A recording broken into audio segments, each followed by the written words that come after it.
গল্প আপনজন। আষাঢ় মাস, মেঘলা আকাশ, ঝিরঝির করে বৃষ্টি পড়ছে। ছাতা মাথায় রাস্তা দিয়ে আসছিলেন লাবণী দিদিমণি। চিরকুমারী লাবণী দিদিমণি ইতিহাসে এমএ, একটি হাই স্কুলের ইতিহাসের দিদিমণি থেকে হেড দিদিমণি হয়ে রিটায়ার করেছেন। 5 ভাই বোনের সংসারের ঘানি এক হাতে টেনে তাদের সবাইকে মানুষের মতো মানুষ করে ভবিষ্যতে সবাই মিলে একসাথে থাকবে বলে একটা বাড়ি করেছেন। বাবার হাত শক্ত করতে সাহায্য করেছেন। নিজের কথা কখনো ভাবেননি, তাই তার বিয়ে করা হয়ে ওঠেনি। অথচ এই মানুষটি আপনজনেদের কাছে থেকে এতটুকু ভালোবাসা পাননি। তার বদলে পেয়েছেন ঘৃণা, অবজ্ঞা, লাঞ্ছনা, অপমান, নিন্দা, ভর্ৎসনা, তিরস্কার, গঞ্জনা। জীবন সাহান্যে এসে তিনি বাধ্য হয়েছেন বৃদ্ধাশ্রমে থাকতে। এখন চোখে ছানি পড়েছে, কিডনি নষ্ট, হাত পা কাঁপে, হাড়ের ক্ষয়, গেঁঠে বাত ইত্যাদি নিয়ে জর্জরিত। বৃদ্ধাশ্রম থেকে তার অতি আদরের এক নাতনির সাথে দেখা করে ফিরেছে। হঠাৎ তার নজরে এলো রাস্তার ধারে বাগানে ঘেরা জমির ওপর একটা বিশাল বাড়ি। বাড়িটার ভেতরে কাশি ও কাতরানির আওয়াজ শুনে থমকে দাঁড়ালেন। গেট খুলে লন পার হয়ে প্রধান দরজায় উপস্থিত হয়ে দেখলেন দরজার সামনে দুধের প্যাকেট খবরের কাগজে স্তূপ হয়ে পড়ে আছে। দীর্ঘদিন ঘরে কেউ প্রবেশ করেনি ও কেউ বেরও হয়নি। দরজা ভেতর থেকে বন্ধ, মেইন ডোরের কলাপসেবল গেটটা খোলা। লাবণী দিদিমণি কলিং বেল বাজালেন, সারা শব্দ পেলেন না। জোরে জোরে দরজায় ধাক্কা দিলেন, কেউ এসে দরজা খুলল না। চিন্তিত মনে লাবণী দিদিমণি জোরে জোরে অনেকক্ষণ ধরে ধাক্কা দিলেন, বেল বাজালেন ও ডাকলেন। অনেকক্ষণ পর দরজা খুলে টলতে টলতে বেরিয়ে আসলেন মানববাবু। রোগক্লিষ্ট শরীর, মুখ জুড়ে খোঁচা দাড়ি, জীর্ণশীর্ণ ক্লান্ত শরীর, প্রায় পড়েই যাচ্ছিলেন ভদ্রলোক। লাবণী দিদিমণি হাত ধরে ধীরে ধীরে ঘরের বিছানায় শুইয়ে দিতে সাহায্য করলেন। কপালে হাত দিয়ে দেখলেন জ্বরে গা পুড়ে যাচ্ছে। মাথায় হাত রেখে জিজ্ঞাসা করলেন, এ কি, অনেক জ্বর, কবে থেকে ভুগছেন? বহু কষ্টে ক্ষীণস্বরে মানববাবু বললেন, কবে থেকে তা বলতে পারবো না, তবে মৃত্যু বোধহয় আসন্ন। আমি আর বাঁচব না। আপনি কে? সেসব পরে বলবো, এখন বলুন, ওষুধপত্র কিছু খেয়েছেন? কিছু খাবার খেয়েছেন? বিছানা ছেড়ে উঠে ওষুধ নেবার সামর্থ্য আমার নেই, আর খাবারকে খাওয়াবে? লাবণী দিদিমণি ড্রয়ার থেকে প্যারাসিটামল ট্যাবলেট বের করে খাওয়ালেন, কপালে জলপট্টি দিলেন। দেখলেন ঘরে কোনো খাবার নেই। বললেন, আমি আপনার জন্য কিছু ওষুধ আর খাবার নিয়ে আসছি, আপনি শুয়ে থাকুন, উঠবেন না। দরজা ভিজিয়ে দিয়ে ছাতা মাথায় দিয়ে বেরিয়ে পড়লেন ডাক্তারের সন্ধানে। কোনো ডাক্তার আসতে চাইল না। ডাক্তারকে রোগীর বিবরণ বলে ওষুধ, পাউরুটি, দুধ, ফল কিনে নিয়ে আসলেন। জ্বরের ঘরে দিন কয়েক কাটল, জমে মানুষে টানাটানি। বিকারে ভুল বকছে, মৃতা স্ত্রীকে স্মরণ করে বলেই চলেছে, জবা, আমাকে তোমার কাছে নিয়ে চলো। লাবণীদি অহরহ সেবা শুশ্রূষা করে গেলেন। তার সেবা শুশ্রূষায় ও ঐকান্তিক প্রার্থনায় ঈশ্বর তুষ্ট হলেন। দিন 7 পর মানববাবু চোখ মেলে চেয়ে দেখলেন তার সামনে সেবারত এক মহিলার হাত। তার মনে হলো সাক্ষাৎ কোনো দেবী। তার সেবা যত্নে প্রাণ ফিরে পেয়ে ধীরে ধীরে সুস্থ হলেন। মানববাবু বললেন, আপনি কি কোনো দেবী? আপনি কি ঈশ্বর? কে আপনি? কি আপনার পরিচয়? আমি দেবী নয় শ্রীমান, আমি এক হাই স্কুলের রিটায়ার্ড শিক্ষিকা। আপনার সাথে কখনো সাক্ষাৎ হয়নি, কিন্তু দরজায় নেমপ্লেট দেখে জানলাম আপনি কলেজের অধ্যাপক। আজ মানববাবু অনেকটা সুস্থ। দিন 2 জ্বর আসেনি। গরম জলে স্নান সেরে খাবার টেবিলে বসে দুজনে একসাথে খাবার খাচ্ছেন। পরিপাটি করে লাবণীদি রান্না করেছেন পাতলা করে মুসুরির ডাল, আলু পোস্ত আর আলু পটলের তরকারি। এইভাবে আরও দিন কয়েক পর পুষ্টি ও বল সঞ্চার করে স্মৃতি রোমন্থন করতে করতে মানববাবু বললেন, আমি কলেজের অবসরপ্রাপ্ত অধ্যাপক। এই বাড়িটি আমার বাবা করেছিলেন, আমি কিছু সংস্কার করেছি মাত্র। আমার ছেলে অরিন্দম খুব মেধাবী ছাত্র, হায়ার সেকেন্ডারিতে প্রথম 10 জনের মধ্যে তৃতীয় হয়েছিল। কম্পিউটার সায়েন্সে এমটেক, পাড়ায় খুব নাম, আমিও গর্বিত। বিভিন্ন কোর্স করে ও বিভিন্ন সংস্থায় চাকরি করে অভিজ্ঞতা অর্জন করে কয়েক লক্ষ টাকার প্যাকেজ অফার নিয়ে এখন সে কানাডায়। আমারই বন্ধুর মেয়ের সাথে বিয়ে দিয়েছিলাম। খুব ভালো মেয়ে, ওদের এক ছেলেও আছে, বেশ সুখেই আছে। প্রথম প্রথম ফোনে মাঝে মধ্যে কথা বলতো, পরে ধীরে ধীরে ভুলেই গেল। আমি ফোন করলে বলতো, আমি ভীষণ ব্যস্ত বাবা, পরে আমি কল ব্যাক করব। পরে আর তার সময়ই হতো না। বৌমাও আমাদের ভুলে গেল। আদরের এক রত্তি আমাদের নয়নের মণি নাতিটাকেও কথা বলতে দিত না। বলতো তার নাকি পড়াশোনার খুব প্রেশার। সেবার অরিন্দমের মা এক কঠিন ক্রিটিক্যাল রোগে আক্রান্ত হয়ে পড়েছিল। মৃত্যু পথযাত্রী আমার স্ত্রী কথা বলতে চেয়েছিল ছেলে বৌমা আদরের নাতির সাথে, কিন্তু পারেনি। তার ইচ্ছে ছিল ছেলের হাতে আগুন পেয়ে স্বর্গে যাবে। সেই ইচ্ছেও তার পূরণ হয়নি। ছেলে একবার ফোন করে বলেছিল তার নাকি সামনে প্রমোশন, ছুটি সে পাবে না, সুতরাং অন্ত্যেষ্টিক্রিয়ায় সে আসতেই পারবে না। অবশ্য কিছু টাকা পাঠিয়ে দিয়েছিল। সেও আজ বছর 5 আগের কথা। ছেলে বলেছিল ওখানকার সব বিষয় সম্পত্তি বেচে দিয়ে কানাডায় চলে আসতে। আমি বলেছিলাম আমি নিরুপায়। পৈতৃক ভিটে মাটি, বন্ধু বান্ধব, আত্মীয় স্বজন, আপন দেশ, আপন জন ছেড়ে যেতে মন চায়নি। আপনার জ্বরের কথা কাউকে জানিয়েছিলেন? কাউকে ডেকে পাঠিয়েছিলেন? যতক্ষণ সজ্ঞানে ছিলাম ডেকেছি, কথা বলেছি। অনেক আত্মীয় বন্ধু যাদের সাথে নিত্য দেখা হয়, কথা বলে, তারা কেউ খোঁজ রাখেনি, কেউ কথা রাখেনি, ফোন করেনি। বাড়িতে কাজের লোক, রান্নার লোক, তারা তো জ্বর শুনে ভয়ে অনেক দিন থেকে এমুখই হয়নি। বাগান পরিচর্যা করার মালিক, তারও পাত্তা নেই। আর কোনো আপনজন?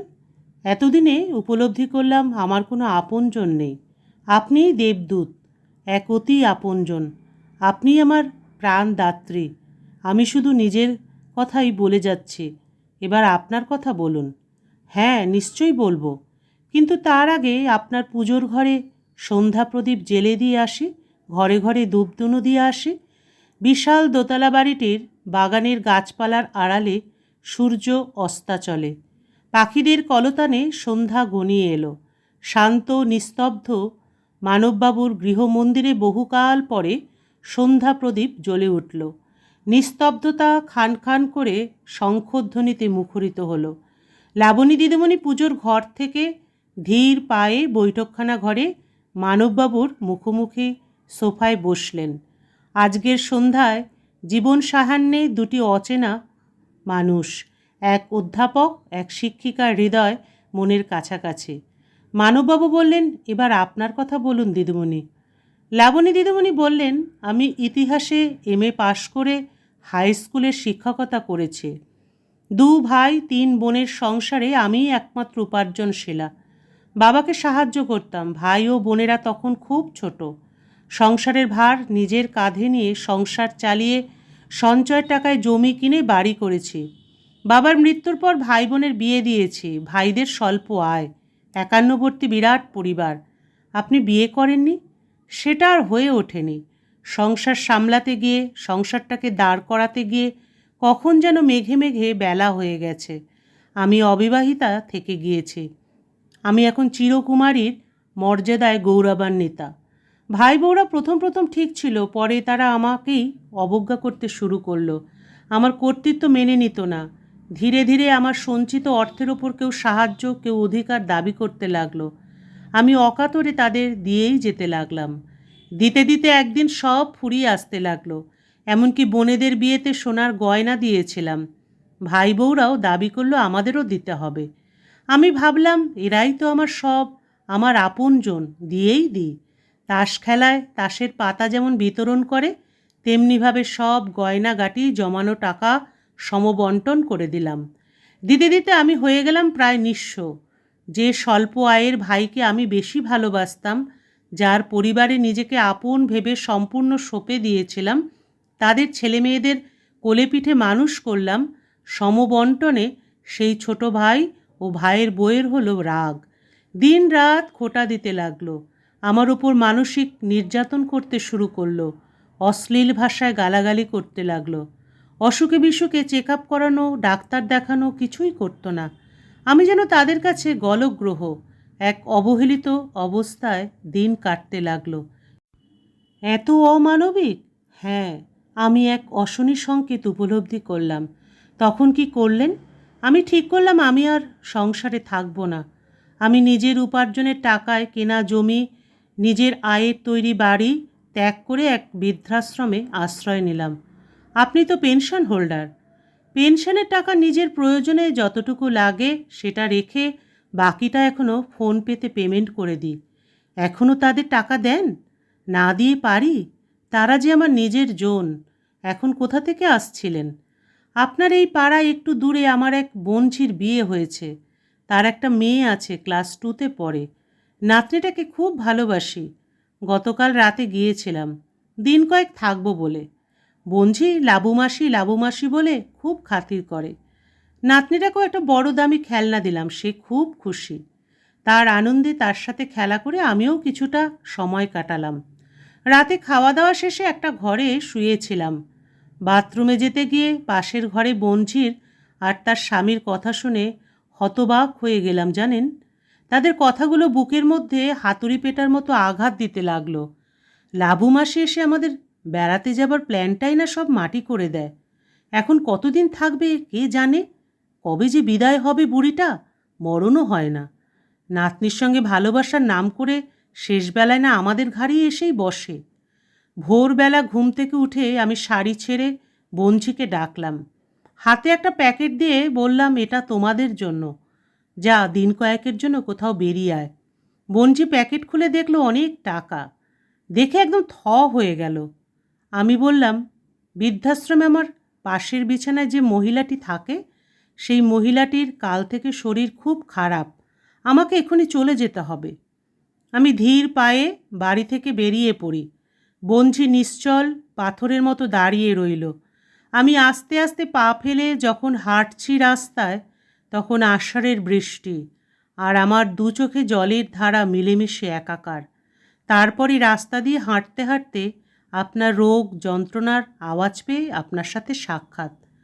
কিছুক্ষণ নিঃশব্দ থেকে উভয়ের কথা শুনে তাদের আপনজনদের কথা অনুভব করলেন। খাওয়া দাওয়া শেষে দুজনে দুই আলাদা রুমে থেকে রাত্রিবাস করলেন। সারা রাত ভাবলেন। লাবণী দিদিমণি ঘর দোর সব গুছিয়ে রান্নাবান্না করে ঢেকে রেখে বললেন, শ্রীমান মানব, আমার কাজ শেষ। আমি আজ চলে যাব। এই আমার ফোন নাম্বার। প্রয়োজন পড়লে আমায় ডেকে পাঠাবেন। আপনি চলে যাবেন?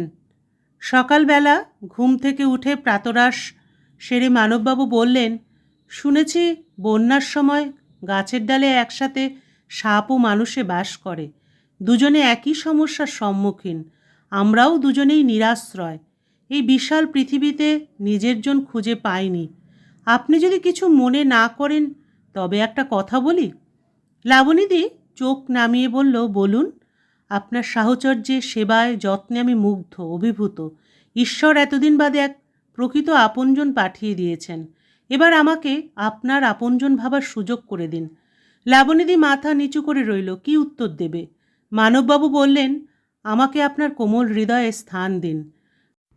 লাবণী দিদিমণি চোখে চোখ রেখে বললেন, বেশ, শুধু বেশই যথেষ্ট নয়। আসুন আমরা আমাদের একাকিত্ব দূর করি। একজন আর একজনের চিরসাথী হই। সমাজ কি বলবে, নিন্দে করবে যে। আমরা লিভ টুগেদার হয়ে জীবনটা কাটিয়ে দিই। কিন্তু লিভ টুগেদার বিষয়টাতে আমার সমস্যা।